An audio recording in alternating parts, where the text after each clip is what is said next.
یاد کرو اسرائیل کی اولاد سے ہم نے پختہ عہد لیا تھا کہ اللہ کے سوا کسی کی عبادت نہ کرنا، ماں باپ کے ساتھ، رشتہ داروں کے ساتھ، یتیموں اور مسکینوں کے ساتھ نیک سلوک کرنا، لوگوں سے بھلی بات کہنا، نماز قائم کرنا اور زکوٰۃ دینا، مگر تھوڑے آدمیوں کے سوا تم سب اس عہد سے پھر گئے اور اب تک پھرے ہوئے ہو۔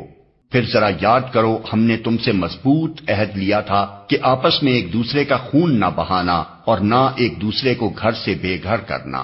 تم نے اس کا اقرار کیا تھا، تم خود اس پر گواہ ہو، مگر آج وہی تم ہو کہ اپنے بھائی بندوں کو قتل کرتے ہو، اپنی برادری کے کچھ لوگوں کو بے خانما کر دیتے ہو، ظلم و زیادتی کے ساتھ ان کے خلاف جتھے بندیاں کرتے ہو، اور جب وہ لڑائی میں پکڑے ہوئے تمہارے پاس آتے ہیں تو ان کی رہائی کے لیے فدیے کا لین دین کرتے ہو، حالانکہ انہیں ان کے گھروں سے نکالنا ہی سرے سے تم پر حرام تھا۔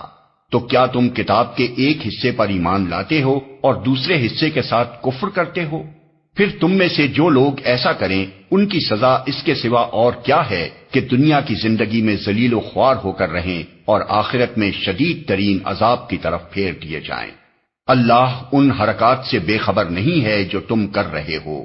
یہ وہ لوگ ہیں جنہوں نے آخرت بیچ کر دنیا کی زندگی خرید لی ہے، لہذا نہ ان کی سزا میں کوئی تخفیف ہوگی اور نہ انہیں کوئی مدد پہنچ سکے گی۔